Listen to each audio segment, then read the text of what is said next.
പ്രിയമുള്ളവരെ, നമ്മുടെ ഇപ്പോൾ ഉള്ളത് കോട്ടയം ജില്ലയിലെ പ്രശസ്തനായിട്ടുള്ള ഒരു കലാകാരൻ ശ്രീ രാജേന്ദ്രനാശാനാണ്. അദ്ദേഹത്തെ നമ്മുടെ ഇന്നത്തെ ഈ ചാനലിലേക്ക് ഹൃദയപൂർവ്വം സ്വാഗതം ചെയ്യുന്നു. നമസ്കാരം ആശാനെ. നമസ്കാരം. ആശാനെ, എത്ര വർഷമായിട്ട് ഈ മേളങ്ങൾ കുട്ടികളെ പഠിപ്പിക്കുകയും അതുപോലെ തന്നെ പഠിച്ചുകൊണ്ട് ഇരിക്കുകയും ചെയ്യുന്നുണ്ട്?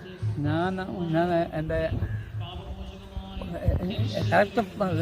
കറക്റ്റ് പറഞ്ഞാൽ ഞാൻ അഞ്ചാമത്തെ വയസ്സിൽ എൻ്റെ അച്ഛൻ്റെയും എൻ്റെ അമ്മാവൻ്റെയും എൻ്റെ അച്ഛൻ്റെ അപ്പാപ്പൻ, അതായത് എൻ്റെ ബന്ധുച്ചനും ഒക്കെ ആയിട്ട് ഞാൻ കുഞ്ഞിലെ വിട്ട് കൈത്താളം അടിച്ചാണ് ഞാൻ ഈ ഒരു കലാഫീൽഡിലോട്ട് വന്നത് തന്നെ.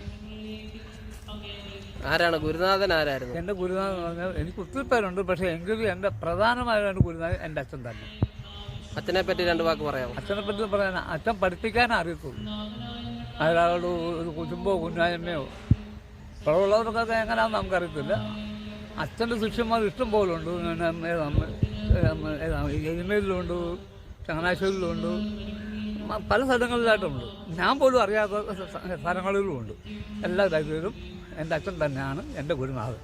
പിന്നെ മറ്റുള്ളതെന്ന് വെച്ചാൽ എൻ്റെ ഗുരുനാഥൻ അല്ലെന്നല്ല പറയുന്നത്, അവരും എൻ്റെ ഗുരുനാഥന്മാരാണ്.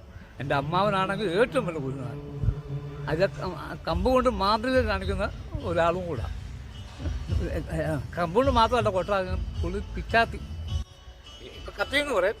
കത്തി കൊണ്ട് വരെ ചണ്ടക്കൊത്ത് ഇടുതള വരെ പിടിച്ചിട്ട് പോകും എൻ്റെ അമ്മാവൻ.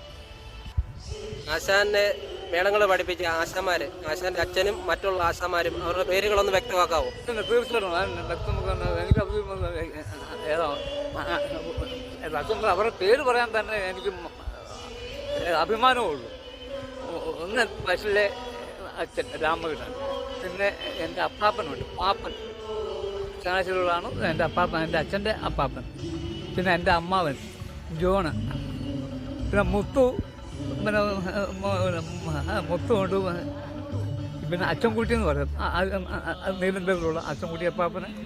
അങ്ങനെ കുറേ ആൾക്കാർ ദൈവം സഹായിച്ചു, എൻ്റെ കൂടെ ഉണ്ട്. ആ ഒരു ഓർമ്മയും ഞാൻ ഇപ്പോൾ ജീവിക്കാൻ പോകുന്നു.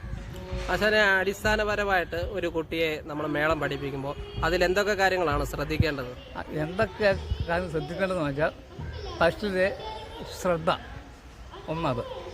പിന്നെ വലം കൈ ഇടം കൈയും നമുക്ക് ആവശ്യമാണ്.